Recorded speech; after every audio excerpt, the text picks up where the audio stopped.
Good evening. It is 6:02 p.m. Tuesday, February 3rd, 2026. Thank you for joining us. I'd like to call to order the South County EMS Board of Oversight meeting. The meeting is being recorded. Please make sure you are muted unless you are the active speaker.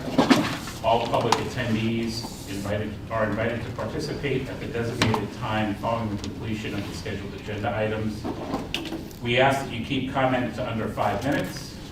You're welcome to have open discussion in the chat function at the bottom of your screen, but please be aware that chat becomes public record. Remote participants must identify themselves or you will be removed from the meeting. This is being done for the purpose of internet security. If you wish to speak, please state your name and town of residence prior to speaking for the public record. With that, we'll call the meeting to order. And first item on the agenda looks to be approval of the minutes from January 13th, 2026. Move to approve the minutes. Second. Okay, minutes have been moved and seconded. Any discussion? There being no discussion, all in favor? Aye. Aye. Unanimous. Old business. First item on old business is the FY27 budget. I'll turn over to the chief to walk us through the budget. Thanks, everybody. I, of course, put together a presentation. Let me figure out how to share this. I always forget. Here we go. Share. PowerPoint. Share. All right. So,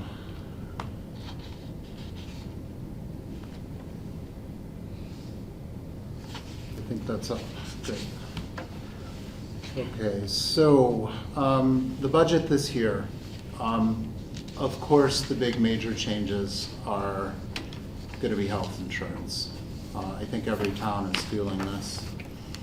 So the numbers that we're looking at are a 34.5% increase, or just shy of $55,000 increase from fiscal year 26. And there's a Medicare tax increase of just over 40% as well. So these are things that we can't really do much about. So that's where the bulk of any increase is going to come from. For payroll, we have a couple things we can talk about. And I'll kind of walk you through each of these individually. We have a couple different models that we can look at. And what I was hoping to do this evening was get your feedback. I think I already know what the answers are going to be, but I was hoping to get a little bit of dialogue going about it, because maybe we can chip away at this, if not now, then in the near future. But the indirect costs that you're going to see on the budget in front of you are not complete. Those are last year's indirect costs. I don't have those numbers from Town of Deerfield accountant yet. This budget itself looks a little bit different than you're used to. So basically, we've included the payroll on it. This was at your recommendation. Holly, the Deerfield accountant, has rebuilt this spreadsheet, and it's kind of a work in progress, and we think it's mostly complete and looking good. And then the only other considerations is we're able to have a very minor offset through a decrease in operational costs. I think it's like $1,300 for the year. And that puts us in a place where we have very little wiggle room to do anything. We can cover all of our costs. Conservatively, we can cover everything. However, it's going to be a fairly stagnant year operationally, where we're probably not going to see any advances insofar as equipment, training, things like that. So you have three budgets in front of you.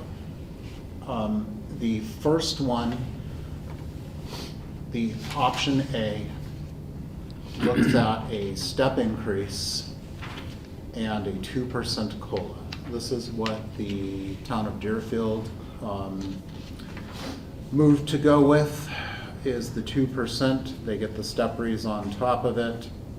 So that, with the increase in health benefits and such, the total increase to the annual budget comes out to just shy of $89,000. On the screen, if you can see it, I have what that would look like as an assessment to each member town. This is option A. And then right next to it, we can see last year's number for comparison. So that is about the cheapest option we could possibly go with. The option B, I'm going to save till last. Option C, because I know you're going to shoot this down, adds a deputy chief of EMS position to the payroll.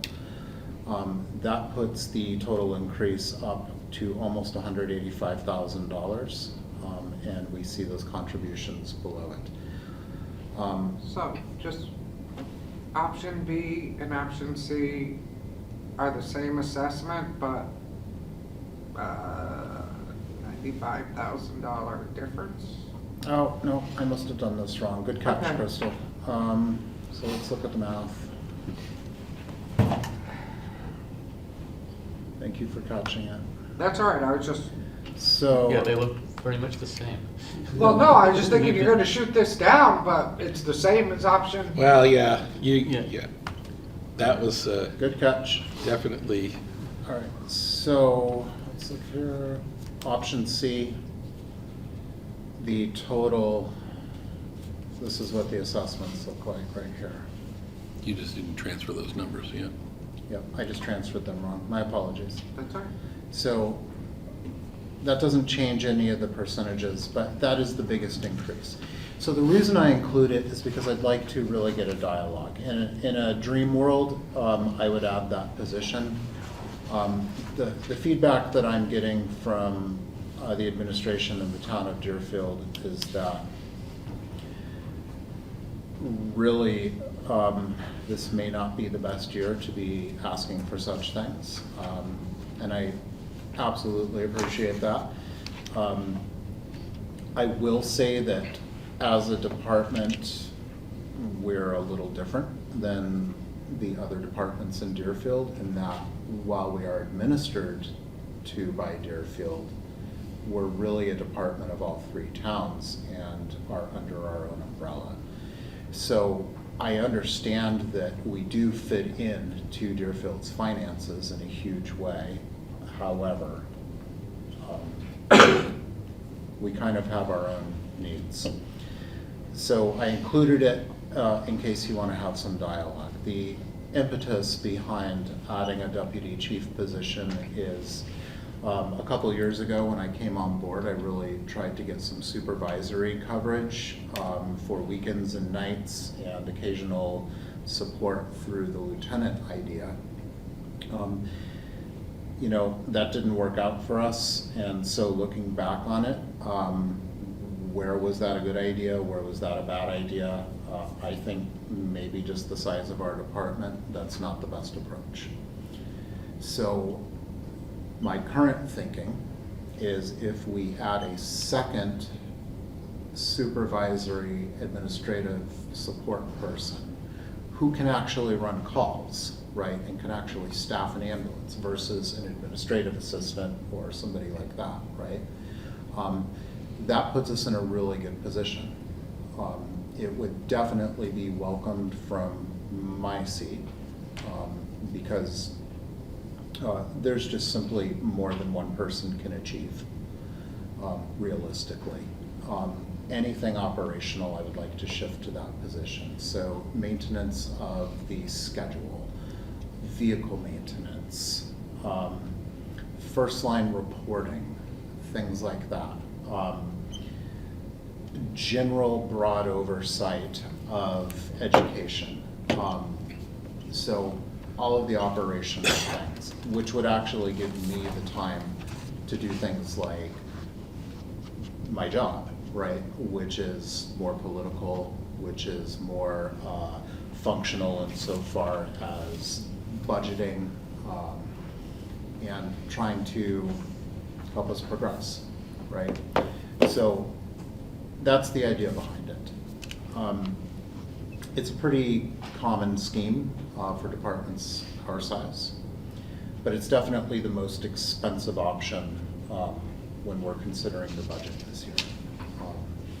So going back to my presentation,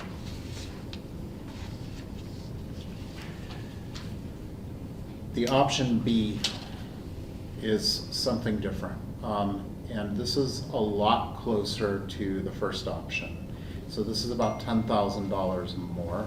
And what this does is it allows us to make some corrections to the steps, or rather where people sit on the steps. So the gripe that I keep hearing is about how people are compensated based off of their longevity. I don't hear a lot of gripes about the fact that people are unhappy with what they're being paid. Now, of course, everybody wants to make more money, that's a given. When you look at what we compensate to our staff, it's very consistent with other high-paying agencies in our area. Compared to Central and Eastern Mass, it's incredibly low, but it's also higher than some. So it's not a bad place. However, we have a scenario where people who have been there greater than 10 years are making less money than people who have been there for just a few years. What happened is, and I'm going to get the year wrong. It was 2020 or 2021 when the class compensation was introduced. What they did was they took people who had been there for varying lengths of time and they grouped them all into the same step. So you've been here for 8 years, you've been here for 1 year, well, you're both a step 1 now. And they felt at the time that that was really appropriate because everybody gets a pay raise. The guy or the medic who's been there for a long time just gets a little tiny raise, but it's still a raise. And the person who's newer gets a massive raise and is super happy, right? Well, subsequent to that, we've had some people come in starting at a higher step, and I don't hold anything against anyone for that, right? Good for them, that's what they negotiated. But where that leaves us is we have some people who have been there since the very beginning who are making less money than somebody hired just a few years ago. And so that's the real gripe, is that people don't feel as though their time with the service is justly compensated. They feel it's a direct slap in the face. They view it as retribution or punishment, and they wonder, like, why is this? Where is this coming from? And that's not the case. Nobody's being punished, nobody's being singled out. It's just the way that it's evolved. So what option B, the corrected version, is everybody gets a step increase. They get their 2% COLA, everybody goes up at least a step. But the people who have been there the longest get an additional step on top of that. And it puts everybody in a pay rate that is based off of their length of service. So somebody could be there for 12 years, 11 years, right? And they'd be a step 7. Doesn't mean that they go to step 11, right? But it does put them at that highest step. And it attempts to more justly compensate. So, the counter argument that I've heard to that is, well, this is not the year for it. Because everybody's still going up a step and still getting their COLA. Nobody should be going up 2 steps, especially in light of nobody being super unhappy about their actual pay. But people are unhappy about their actual pay. And when you consider what $10,000 is to our overall budget versus what it can do to somebody's pay rate over the course of a year, it's a pretty good bargain, I feel. So this is kind of what I'd like to push for as just a solution to a very legitimate labor grumble. So how does that stop it the next time somebody's hired and negotiates a good pay, that you're not right back in the same situation? So where we're at right now is a pretty different scenario than when people have been hired. At this point, we have a really good mix. So I'm not looking to hire people that have a great amount of experience at this point. We have a small amount of people who are very experienced, that are top tier and should be highly compensated, right? If I went anywhere and said, hey, I want to be a paramedic for your service, you bet I'm asking for top dollar, right? Right. As they should. Well, we've got a couple of them. We've got more that are kind of in that middle tier. They've got 5 to 10 years of experience, maybe a little more than that. We're going to get another 10, 15 years out of them. Possibly. I mean, they Well- could get a lottery ticket tomorrow and leave. Well, I mean, I hope that does happen. Right, exactly. So the point is, you know, the bulk of our workforce is kind of in that middle category. And then we have a couple of people who are newer in their careers who are going to age into it, right? So at this point, when I'm looking to hire somebody, I don't need to look for people that are super high experience. There's not a gap in our department right now where I need to bring in But if somebody that left tomorrow, expertise. and if somebody left tomorrow, for whatever reason, you know, post the job, you get applicants, you get that guy that applies, that wants to do this, that is deserving of high compensation. Mhm. How do we stop this from happening again? I mean, you wouldn't turn down that guy if he applied that has the great experience, right? I don't think that we're going to be able to offer what that person's looking for.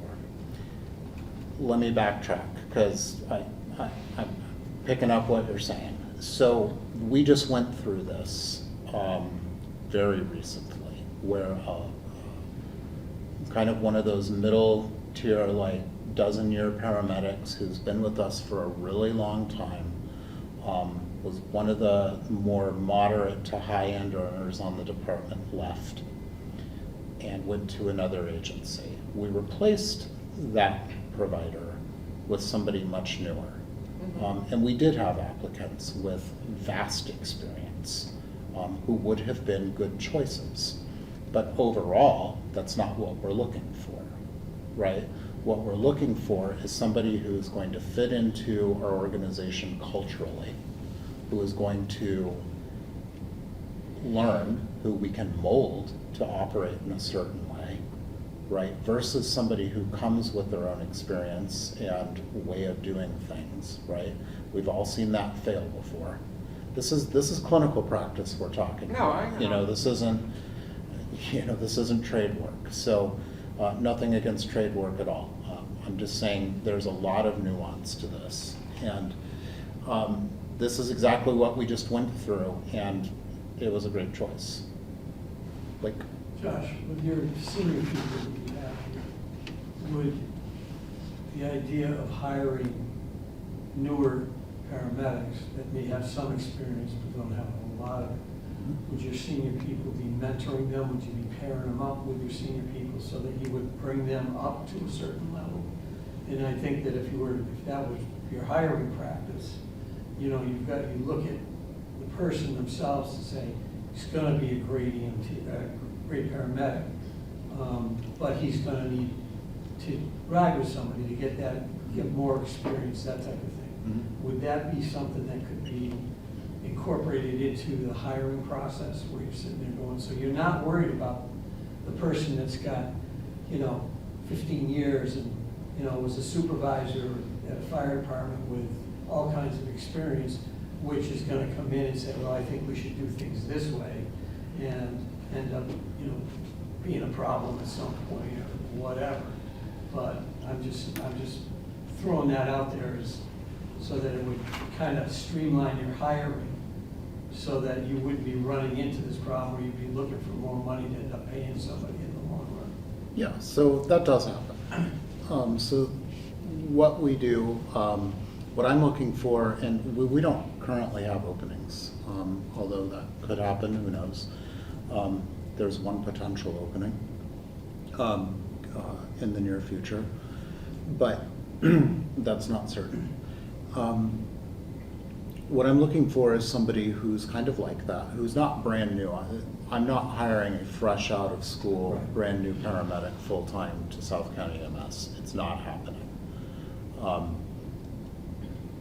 I'm looking for somebody who has a few years, has established a good reputation, has developed a good mindset for doing this line of work, and makes good decisions. That's what makes a good paramedic, period, are the decisions you bring with you. And we take that person and we integrate them in a pace that's comfortable for them, right? So somebody who needs a bit more guidance, who needs a bit more support, we're going to give it to them. Somebody who doesn't need that support, we're not going to constrain them with that support. We're going to let them fly, right? Any of our full-time medics, the idea is that any one of them are capable mentors, or they wouldn't have been hired, right? And we hire full-time so infrequently that by the time somebody comes on, our last hire, it's been a few years. And that just proved to be the case again. So we're in a very good situation with that. Tim? So long story short, what you're saying is that when a new opening comes up, you're looking for a paramedic that has experience but is going to come at the entry-level step one position. Yes, very Right. much. Okay. Yeah, and in any hiring situation, you can say, this is all we can afford to pay. For sure. We Right, just you don't have advertise the this. budget to hire someone at step This 5, is the 6. wage, it's not negotiable. This is, Right. if you are willing to come work at this rate, then by all means, apply. And I think to your point, Crystal, if there was some giant mutiny and 8 of our 10 full-timers left, Well, no, I'm not because of talking something, mutiny, I'm talking these guys go in on a $1 million or $1 billion lottery ticket and win, and they all say, see ya. I think the odds are in favor of my party. But if that does happen. Well, it's just better than mutiny. Yeah, sure. I thought mutiny was pretty good. If the lottery scenario happens, I'm so happy for them. You know what? I'll take whoever I can get, and I might pay for them, right? But if all the expensive people leave, then I can afford to, right? So the idea here is really to reward people for the time that they have invested with our agency. Still, everybody gets an increase. And this year, that's very important because of the health insurance costs. Yes, we're paying more as a town, as an agency, but the employee is paying a lot more too. Everybody's paying more. So every penny we can give them helps to offset that. For example, I'm taking home less money now than when I started here. And that's purely health benefits. And it's not entirely on the public sector. I work in the private sector, Yeah. and my health insurance went way up. Oh, my. Yeah, no, that. Costs went up and coverage went down. So that's really my argument, and I think it's the best possible option. It is not the cheapest option. We could go about $10,000 cheaper than that. And $10,000 is not a small amount of money. However, compared to the $1.9 million budget, it's a pretty good investment in our personnel. So,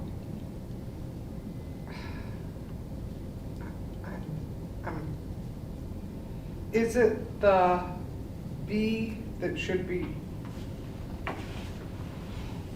Is the, on this, what we're seeing here, should, That's the B. I'm gonna bring up the that. B is wrong? No, The C No, is C wrong. is wrong. I'm gonna bring up Because it the don't- actual so- budget for you. I know, but why that doesn't make sense to me now is because if it's only a $10,000 increase, how does Deerfield end up paying 20 or 30,000 more, Sunderland 20,000 more? It's 10,000 increase over the A. Yeah.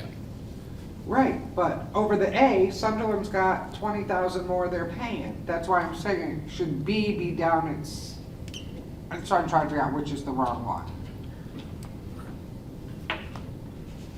This is the adjusted, so what we're, let me kind of walk you through it quickly. So this is the 98,714 increase.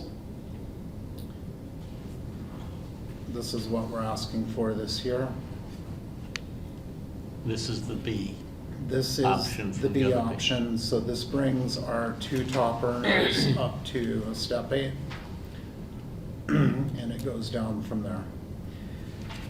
What this looks at, I allocate slightly less to call staff because I think that's appropriate. I do add an increase to training here, and that increase to training up to $12,000 is still far down from what it was a couple of years ago. But it's more than it was last year. And what this allows us to do, it was brought up to my attention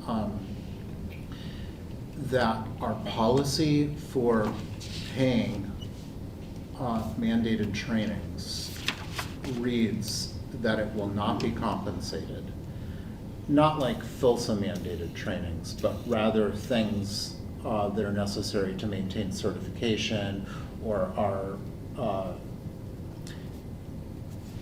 necessary to outside agencies, but they all combine to be part of the job, right? So this would allow us to compensate for that time. And I know that, I think that this was talked about with this board prior to me coming here, but I never saw it on a line item, so I don't really know what happened to that conversation, but I would like to pay them for it. It makes Oh. sense. I think what Crystal's asking is, let's just go back to the 3 flavors, A, B, and C. So, And then look at the numbers that follow it and see, you know, didn't you have one that's like, okay, so, this is the B, right? okay, go back to the one that has all 3 together, if you would. Okay, so. All right, because see, there's only a $10,000 difference, but Whately, or Deerfield's going up almost, 40,000. 40,000. 35, yeah. but that can't. Yeah, or- so some of these things got pasted in incorrectly, so B has to be somewhere between 526K. B is and- off, B and C are paid. B and with C the are, same number. yeah, Right. so, Yeah, this C is incorrect. no, B is has incorrect. to be incorrect. If it only goes up 10,000, it can't raise ours 35,000. I understand what you're saying. Yeah, I so- get it. Well, This is why I'd like to see the fiduciary be an accountant. so what So I. when we see these so things- with that, so this math is not done by me. I'm just saying this is the spreadsheet doing the Yeah, math. no, Yep. that's fine. It's just, So I think what we need to do then is probably get this back to the accountant Yeah. to correct the spreadsheet. Yeah, because exactly. there's something in here. yeah, because, Yeah, it could just be a cut and paste that didn't happen correctly. right, or This is the, yeah, I'm sure that's what it is. it's So- just looking at the wrong cell or something, but yeah. So this is the increase here, Yeah, right? it's the 10,000 increase, because the other one has an 88, Yeah, yeah. and then the 98, so yeah. So I think it's just not populating correctly on this second page. Okay, Right, and unfortunately, that's, yeah, That's where it matters. yep. So the other thing that I want to mention is that, as Josh did, is that this doesn't have all the OPEB, it doesn't have all the other stuff correctly in there. So when we're not talking about a budget that's correct at this point. It's a preliminary budget. yeah, Yep. yeah, it's a draft budget. So, do any of the other towns do a longevity bonus. Yep, Deerfield does a longevity bonus. So that doesn't solve your problem with these? It's $250 a year. Okay. So basically, after taxes, it Yeah, no, buys, that doesn't solve your problem. That's Yeah. why I was just looking for a way, instead of Yeah. changing Yeah. steps Yeah. or, in fact, a lot of the medics view it as highly insulting. yeah, It wouldn't matter if you were a medic or, if a step was gonna give you $2,000 and your longevity bonus was gonna give you 500, what you gonna want? Yeah. no, I get that. Yeah, I was yeah. just wondering if they didn't have a longevity Exactly, bonus. yeah. I was Yeah. thinking that would be. Usually we try to do that when somebody gets to the top of the scale and they're not getting any more steps. Yeah, They get their COLA, but by then they've been there a long time, and so you Yeah. build in a little yeah, DPW or. yes, because Sunderland has a longevity bonus and I think it's 400. It's Yeah, not, they're it's- not, they're yeah. never big amounts. So No. it's just, Yeah, I think Deerfield's is after 20 or 25 years, it's up to like $500. It's a very small amount. Yeah, so it looks like the step is about 2.5%, and then the COLA is another 2% on top of that. Right, And I know we're talking about public sector here, private sector, it's typically around a 3% increase, and it's usually based on performance, private sector, private sector. yeah. So, the benefit to the public sector is typically your benefits are better than what they are in the private sector. You're typically paid a little bit less, but you've also got usually more time off, more vacation, more holidays, typically better sick time. So, and I'm just kind of putting it out there to level the field. Sure. So even in shaping up as a difficult year, we're still looking at a 4.5% increase Oh, yeah, for payroll, for payroll, yeah. which is, compared to the private sector, not bad. Yes, your health insurance has gone up. I understood, I think everybody's health insurance has gone up across the board. All that being said, I apologize because I remember when this new step plan was instituted, I didn't realize those issues were taking place and people weren't. I just thought if you were at a Before my step- time too. I thought if you were to step 6, you were to slide over to a step 6 on the new scale, and they were just gonna adjust things. I didn't realize that they were bumping people down and grouping them together. Yeah, I wasn't on the boo when this all took place either, so I don't think anybody here was. No, it was not. Yeah. I was on the boo at the time, but I don't remember it being explained that way or anybody having issues with it at the time. but I think what's causing some of it is people coming in hired, not at step 1. Yeah, If you come in hired at, because you have a skill set, sure. It's compression issues. Right. It's no more than when they raised the minimum wage up to $15 an hour. Anybody you had making $15, $16, $17 an hour, it's like, the new Right. guy just got hired at 15, I've been here for 3 years, I'm making 16, this isn't right. right, And then you've got to adjust for it. Yeah. I'm not yeah. saying $10,000 is not a significant amount of money, but it looks like there are 4 individuals who were affected by this, from what I can see. is it on 4 or the 3? sheets. Just 4. Most of them, I know they're good medics. I think they're a benefit to the service, and I wouldn't want to lose any of them if we could at all do so. When you look at what it costs to post, to hire, to train, and the loss of productivity, I think it's a small investment to correct an oversight that was made a number of years ago when this was implemented. So I think it's the right thing to do by these folks. And I'll just put it out there. I appreciate you bringing it to us, and I'm in favor of correcting this. I know there's never a good time to spend extra money. but I think when it comes to taking care of our staff, we take care of our residents. And my hope is that by the end of the year, we will exceed whatever our revenue targets are, We're on track to do so. and it would help with that. I do want to discuss your deputy chief, but we can finish this piece up and then we can go into that if that's the way we want to proceed. Yeah, I agree. I think it makes sense to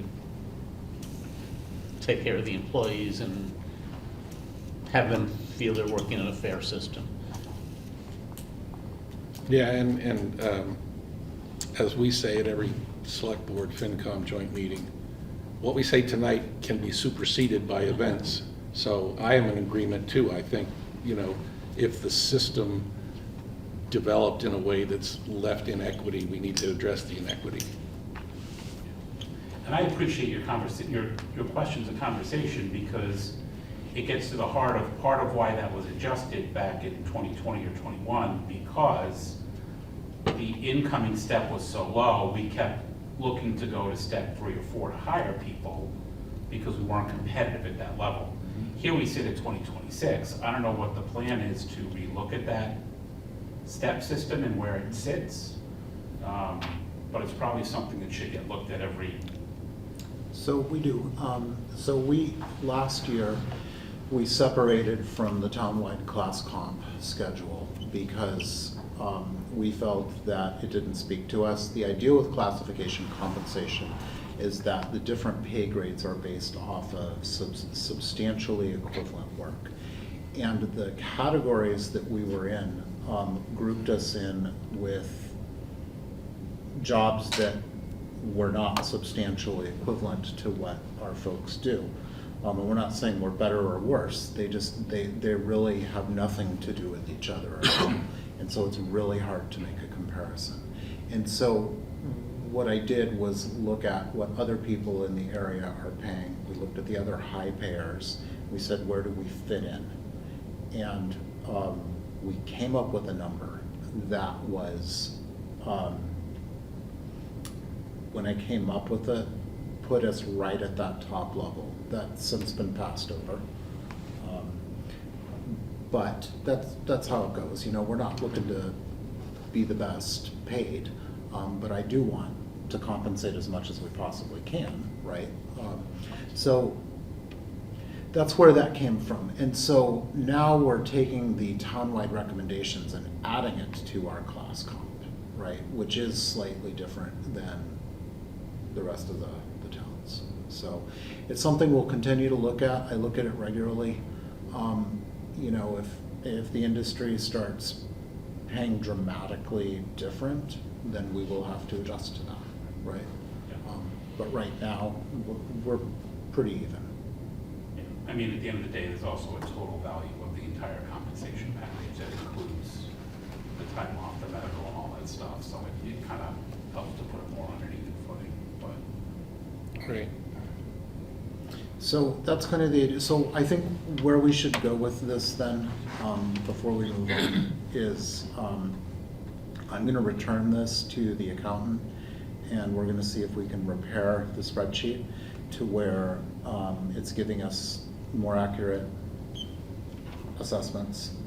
In the meantime, conceptually, I'm going to continue along this rationale. Once I have a complete budget based off of this, I will send it to you. And we should have a meeting sooner than later. I hate to keep meeting, but No. That time of year. that's how it is. So just quickly, along the deputy thing, if you want to discuss that at all, I'm willing to defer. I just wanted to bring it up because we used to have a deputy chief. When Zoe was our director, I believe it was A.J. Muzinski was the Correct. deputy at the time. When Zoe tendered her resignation, A.J. did not want to step up and lead the organization and asked to no longer be the deputy. And the feeling at that time was after we hired a new chief, they would have the opportunity then to select who that deputy would be. So it is something we've had before. My recommendation would be if financial constraints are such that it can't be done now, I would ask that after the year is concluded and we have a better picture of what the finances look like and how far we've exceeded what revenues were, perhaps it's something we look at even a January 1st start. This way we can get 6 months of the year on it, if that's even possible. I know we've done that in the past with some other positions, but I would, Yeah, we've done it with police positions and Okay. stuff. So just to clarify, in the previous, we had a guy who was already on staff, Yes. who was the deputy. Yeah. And what you're suggesting is hiring a new person, or are you saying hiring somebody inside and not increasing the staff? We have a couple choices. So ideally, it would make an extra position. But that's a very expensive ask. So what we could do is we could not have the extra position and we could just assign somebody, give them their compensation, give them their job title, and they have a new role. But they're now covering a shift. That's great because it saves on payroll costs. It's not great because which job do you want them to do? Do you want them to be a deputy or do you want them to be a paramedic? They need to have the ability to do both, right? But if I'm mandating that, okay, because I would probably want that person during normal office hours. So let's say I schedule them to the impact shift, right? I say, you now work 10-hour shifts 4 days a week. That way you're here during the week, right? Well, they're gonna be going out on calls and doing work, and that's great, but now they're not being a deputy, right? Now they're not attending to the very reason why they're in that role, right? It's a cheap way to do it. However, it doesn't give you a deputy chief. It gives you a very part-time deputy chief, right? I also, one of the rationales for doing this is to have a supervisory person at other hours. So if the deputy is there during weekday hours, you still have weekends, evenings without the supervisory person there. I think what we do is we split it up at that point, right? Like we say, this is your week, this is my week, and, you know, anything that comes up weekend, overnight, you know, that's yours to deal with. This time it's mine to deal with, right? So it kind of distributes that. But, so, not that, you'd pay him the deputy rate all the time, but is it, like, to start out, to test run it, whatever, could you, you know, if you're looking at, could you put him 20 hours a week on the ambulance and then 20 hours a week in the office doing admin, or, you know, doing these tasks to see how that goes and if there really is? I know in theory, you can come up probably with 80 hours of work for them to do. I get that, but then you're only looking at, you know, for the first 6 months or whatever, only covering 20 hours of the ambulance when they're off shift doing the deputy admin work, and then 20 hours they're working on the ambulance and kind of. I think what I would do, if I were gonna go that route and they were scheduled for an ambulance, I might I might just on the schedule put a third spot, and if per diems were able to pick that up and backfill it, then that opens up the deputy position to be off the ambulance. Because one of the benefits to the deputy being on during the day is that if both trucks are fully staffed and a third call comes in, we have a third ALS ambulance. Me and the deputy can go do the third call, right? We currently don't have that ability, right? And as we saw last week when we did the audit of mutual aid received, that is the #1 reason why mutual aid comes into town, is because we're already out on our calls, right? So this goes back to our conversation about getting professional actuarial help to study this question, because if you raise and you hire a deputy and you add $120,000 or $140,000 to the cost of running the business, and the return is 100, it doesn't make sense to do it. And from just a strictly numbers thing, it might make sense to do it from, I'm protecting my neighbor and I'm not questioning which is the more valuable thing. I mean, life is life. But we could talk about this Yeah. on, and unless you have data that says this makes sense for this reason, then you can just ignore the data and say, well, we're doing this because we believe it's the right thing to do for our community, even if it is costing us money. But if we do it in the absence of the data, then we're making a decision that's based on nothing. So I would argue that we should get the step that we talked about before first, then revisit this.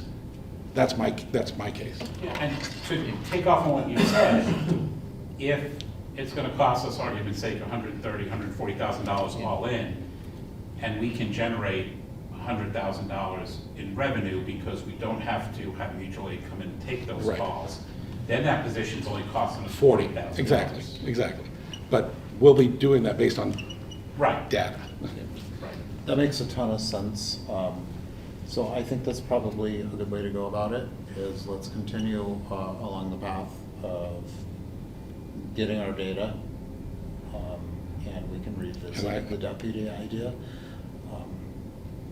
And then back to the, the payroll budget thing, we'll do just what we're talking about. So I think we get to get away without voting tonight. which is Do we nice. need a motion on adjusting the payroll for those 4 affected employees? It's too early, I think we need, Yeah. Okay. I would Later- want later more- numbers. More complete information. Yeah. So, again,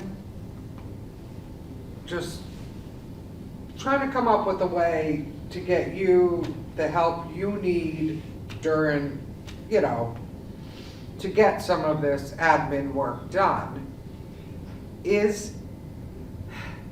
Do you have tasks that, with minimal handover training, help, getting somebody up to speed, could be done by, having a per diem come in and freeing up somebody? So right now, we're a little lucky in that I've got somebody out on injury right now who's able to do a lot of this.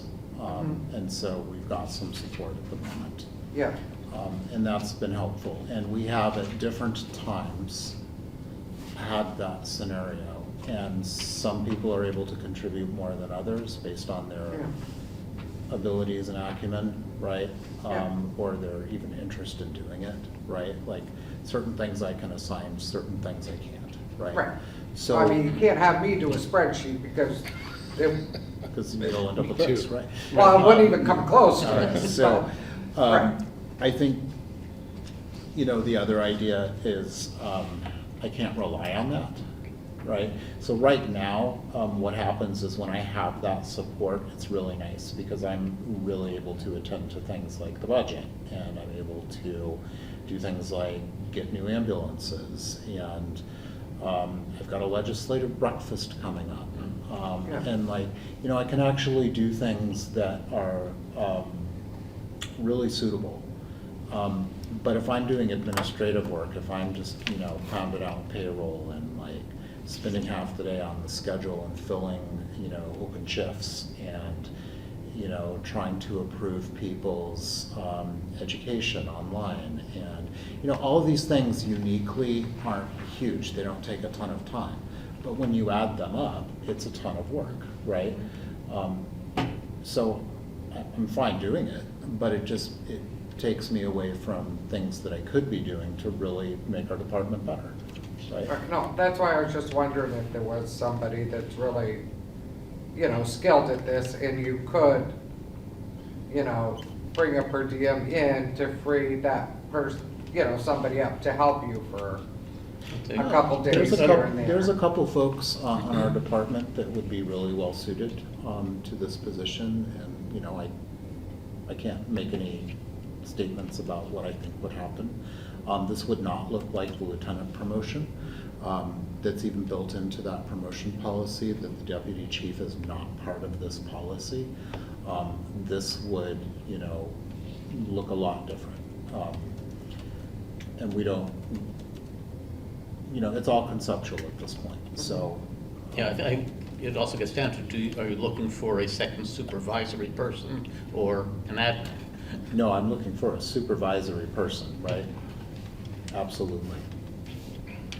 So that you're not the phone call Right. and 24. Right. Well, I don't mind being the 365. 24/7 guy, but, you know, it's not fair to the department, to be honest, right?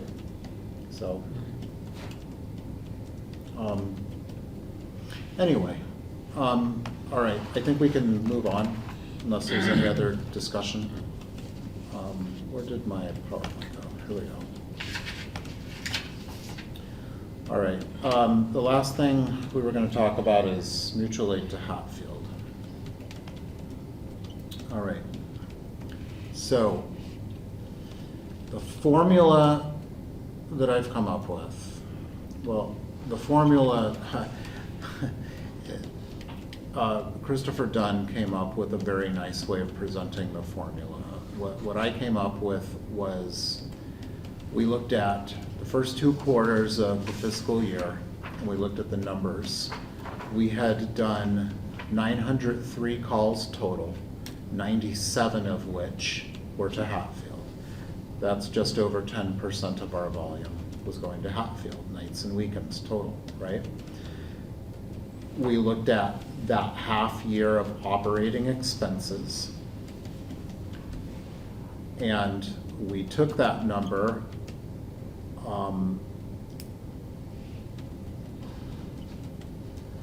and the allowable charges for Hatfield being deducted.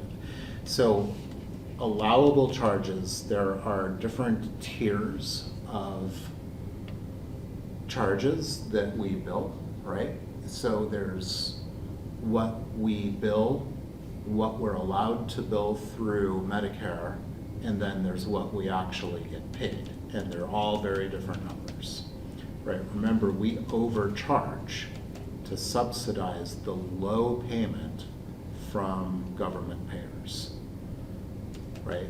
So we may charge, so let's say this person has Medicare, and we charge $2,000 for the ambulance trip, and then Medicare pays $600.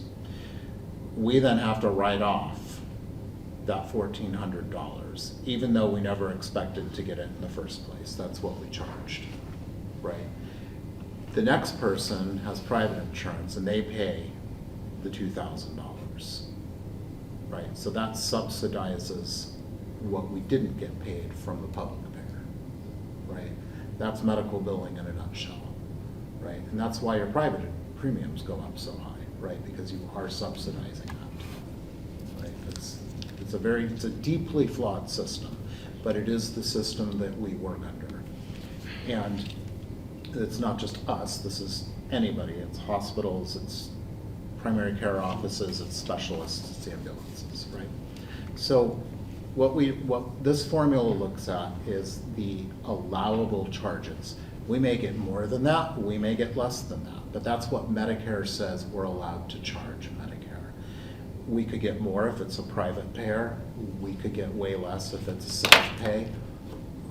We don't know what it's gonna be, right? But in general, our reimbursements from Hatfield are pretty much in line with the allowable charge, because some people have private insurance and some people have Medicaid and some people have Medicare. Some people are uninsured. It's a very different town demographically than our three towns, right? So what we look at is this. That comes out to $46,101, and I deduct the allowable charges. This gives Hatfield a deal. All right, it says we're already making money off of your call, so I'm going to deduct the allowable charges, and this brings it out to just under $350 a call. So if we do a $350 service charge, meaning they tone us out, we charge them $350, whether we get on scene, whether we transport or not. It's $350 to call South County EMS, right? That the town of Hatfield pays, not the person making the call. Town of Hatfield, correct. Yeah. Now, we're still gonna bill the call. Right, if oh we no, I trans- get that, yeah. Right? And we'll follow the same exact rules that we do in our three towns, which is if all you have is Medicare or Medicaid, and that's it, and we're not gonna balance bill it, right? But we're still gonna take that reimbursement, right? And if you do have private insurance, well, then we'll take the bigger balance, right?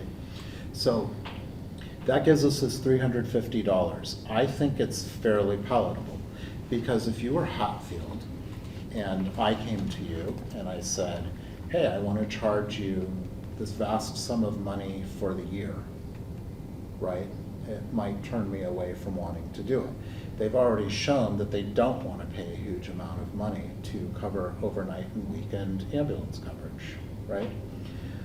If I go to them and I say, okay, we're going to do it on a per call basis, I know Northampton offered them, I think it was $500 per call, and they declined that, right? If I say $350, because they're getting that deal, we're taking off the allowable charge, it's still good for us, and it's still very palatable for them, because where else are they going to find overnight and weekend ambulance coverage, 2 paramedics for under $70,000 a year? That doesn't even cover the cost of a single employee. So it is a good deal for Hatfield to do it, because as we discussed, I don't want to lose the revenue. I want to continue getting that revenue, but this at least covers that gap. Do you know what that $70,000 covers? Is our fuel and vehicle maintenance line items. It pays our vehicle budget for the whole year. Right, so that's always been the conversation that's been brought to me, is what is this doing to wear and tear of the ambulances, and what is this doing? So are we Pays gonna for- charge that $350 per call only during nights and weekends? If there's a call there during the day, and again, this is just, I'm Yeah. throwing it out there. If there's a call there during the day that we go on, to me, that's part of the mutual aid thing, Sure. because during day shifts, they're able to respond to us and give us mutual aid. Day shifts are mutual. I You- don't think nights, weekends, when they don't have coverage. I'm just looking at a data mining nightmare. No, and I So- understand, but, Yeah, okay, so because we wouldn't want them turning around and charging us. conceptually, yeah, I totally get what you're saying. Can I get one question? Please. How many times does Hatfield respond here in a day, during the daytime? In the last year and a half, they've come here, I believe, once. So, yeah, I had a similar conversation with him, and I said, we'll just make the same offer. If you come from mutual aid, we'll pay you the $350 curb fee, and you bill. If we go to you, no matter what happens, you're gonna pay us $350 for the call out, and we're gonna bill. And I'll take that deal, rather than Yeah. what the deal we have now. Right. Exactly. Yeah, because we'll wash whatever 350 we have to pay them against what we're getting back in.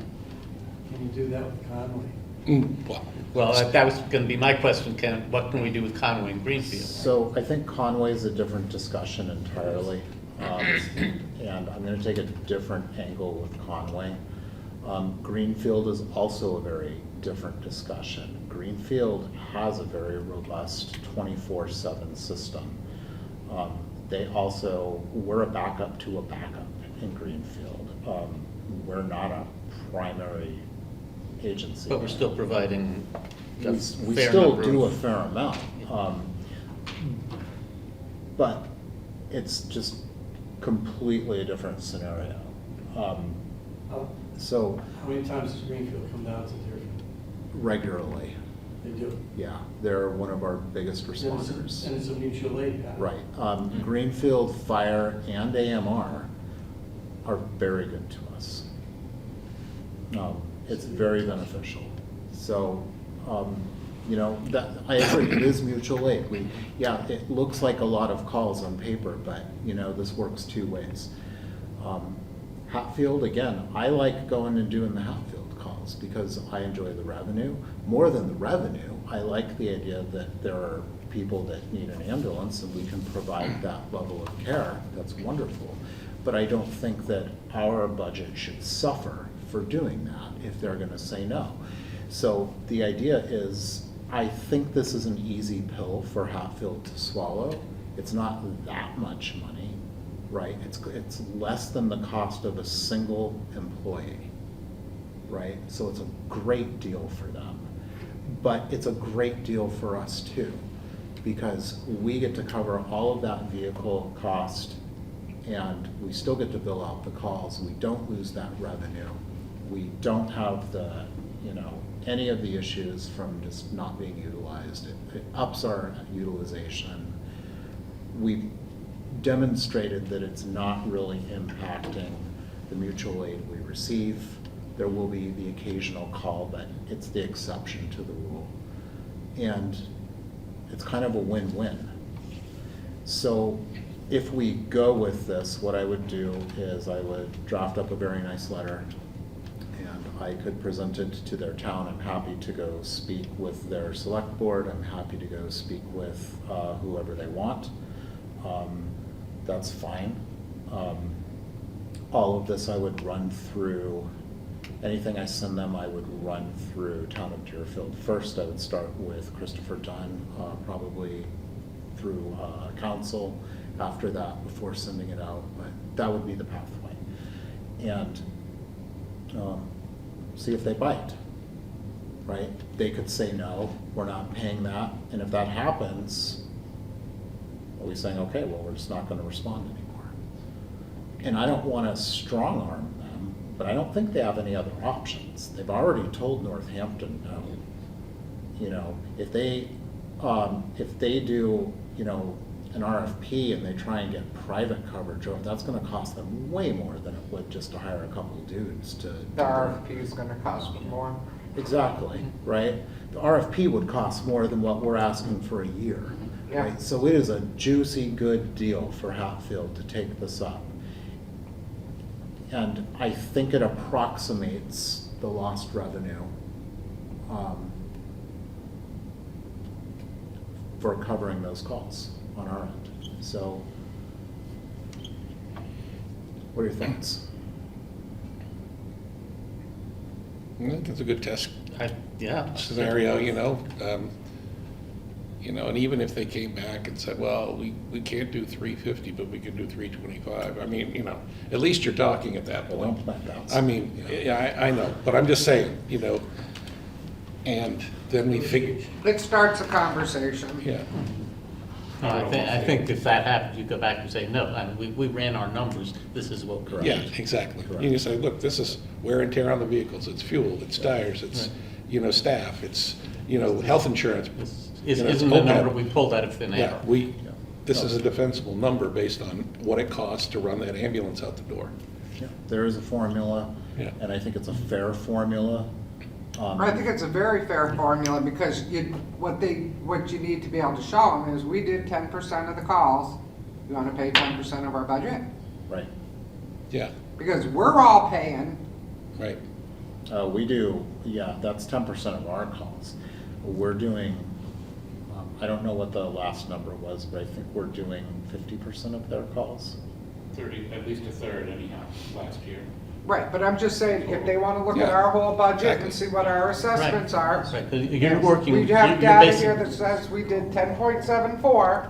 you're basing this strictly on the operating expenses, not Yeah, the overhead. we're not price gouging or anything. We're just Yeah, saying, we're I giving think- you one hell of a deal. I think it's very fair. We would love for you to provide service to our community, and we'll pay you $350 a call. exactly.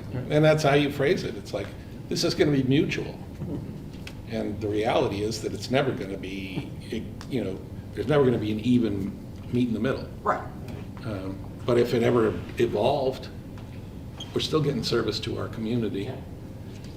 And, yeah, And this is $350 based on what the first half of this year was. Based on what happens with this budget going forward, yeah, there may need to be a follow-up in the near future about costs have escalated. yeah. I would do a one-year contract. Yeah. And I think that would be fair, and I think a one-year deal with, yeah, and we just let them know, hey, we're basing it on the previous year's service and what it costs us. And next year, we'll be back to readjust this based on what happens and what our costs are.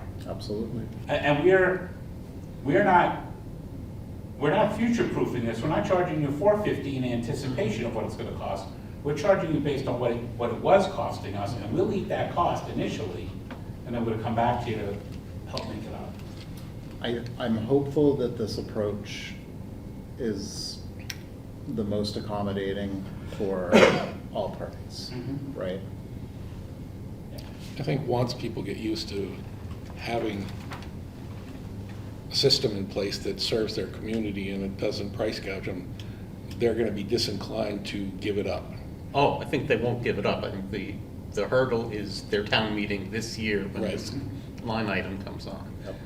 There's definitely hurdles between communities who have ambulance service and those that don't. Yeah, And for a long time, those that didn't pay anything for it. right, And now it's getting to the point that those who do are servicing those who don't, and right, it needs to be fair, because those who do can't continue to pay for those who don't. yeah, basically. And we're not yeah. looking to gouge, Right. we're not even breaking even on this. Yeah, As I said, we're just looking at operating costs, not, Yes. which is not our whole budget.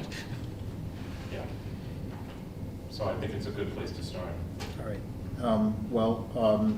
If you vote to approve this, this is what I'll run with. And I'll update all of you after I have a package ready to bring to Hatfield, which is going to be sooner than later. I'll make it a priority, so that we have enough time to get this, you know, on their warrant, so that they can look at it.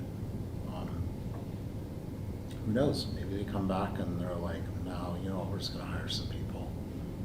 And if that's the case, then Great. okay, I'll be sad to lose that revenue stream, because it's not insignificant. But I also think, well, good, that's good for Hatfield, and that just helps us, because now maybe they are a really good mutual aid partner.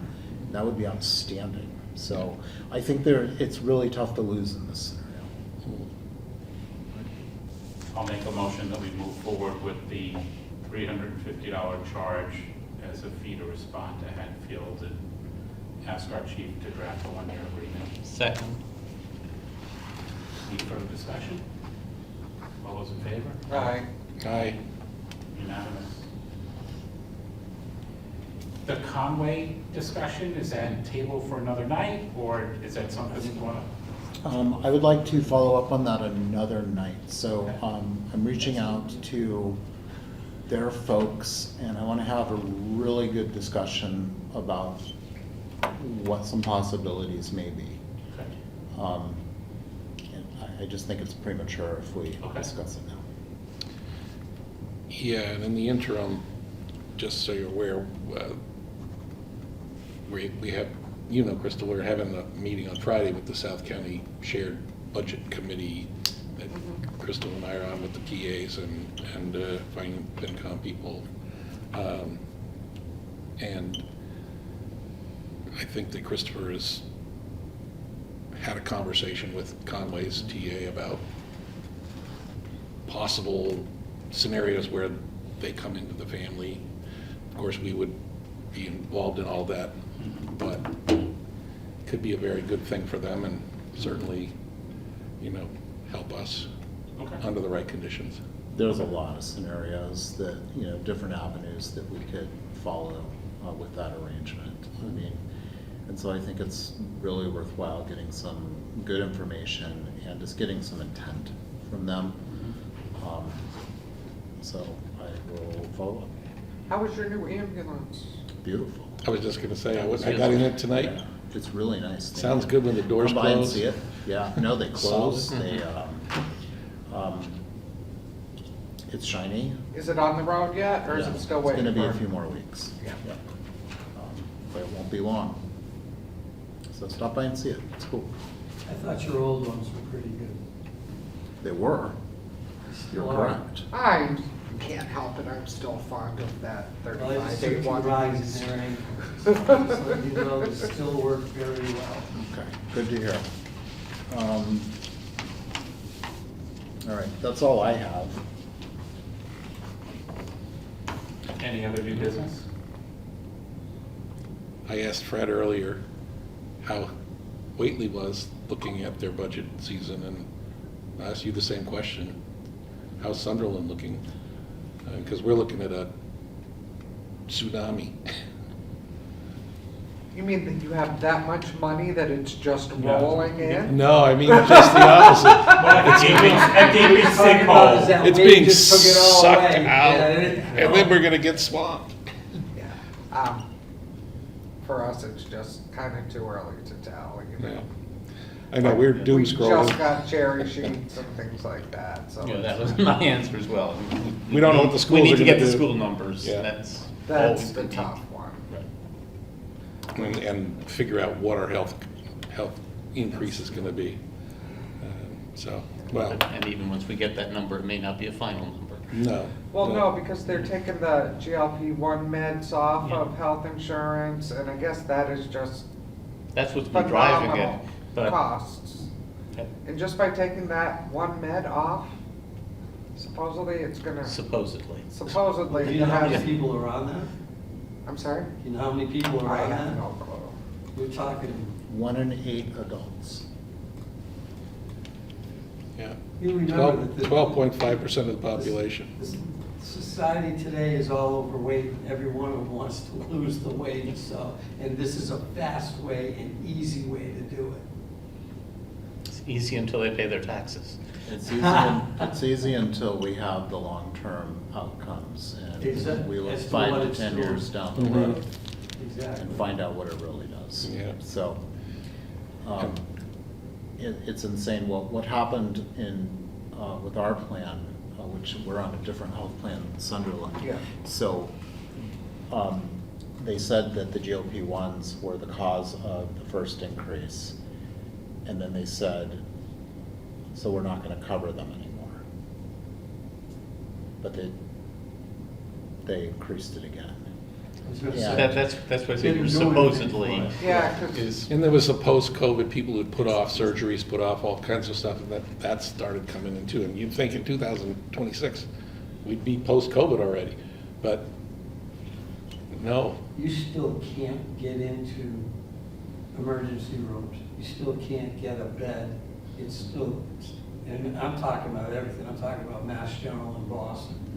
I go in there and walk by their emergency room, and they are out in the hallway, and there's like 50 people I'm looking at.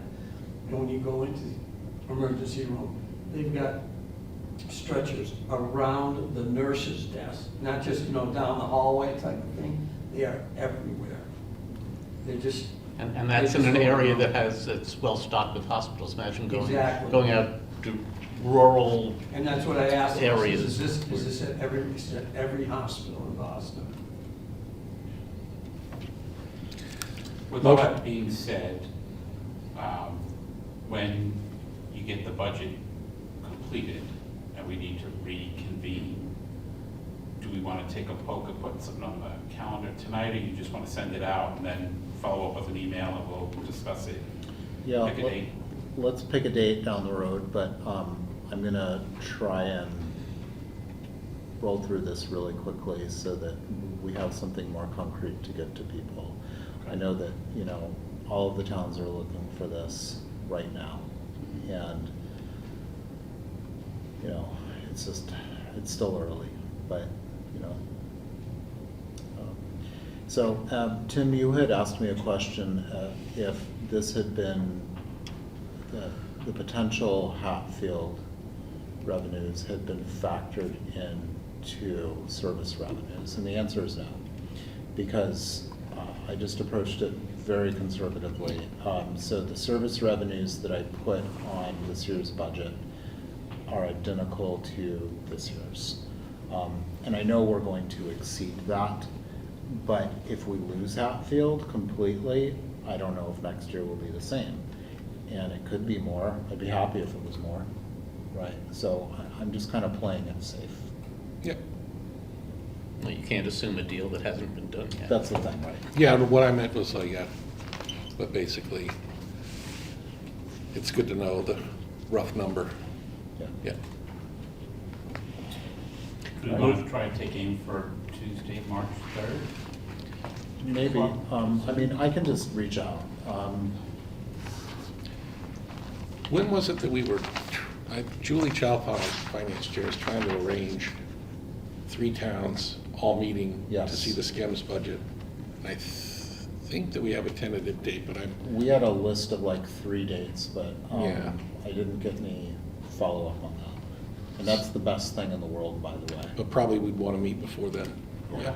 So what do you think? He was thinking like, try to do March 3rd? Is that what you were suggesting? I got a Frontier budget hearing that night, which is really important. All right. Um, What about,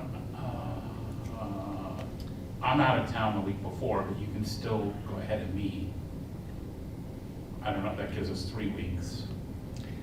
And it's also tough to schedule when only 4 of the 6 of us are here. Okay. 2 people Yeah. we don't have input from. Why don't we just not pick a date right now? Okay. Let me get this squared away, and we will, I mean, maybe we can meet sooner than that, right?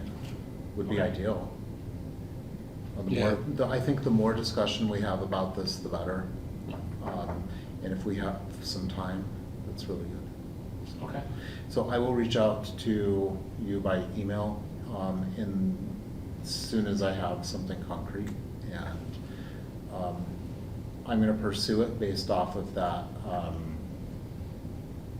that Plan B. That's the wrong way to put it. The second budget option. Yeah, because that might be coming off insurance Yeah. too, Bruce. And we'll take it from there. Okay. All right. Thank you, everyone. Motion to Do you adjourn? want to Second. see about public Motion to comment? adjourn. Oh, hang on. Do we have Oh. any public comments?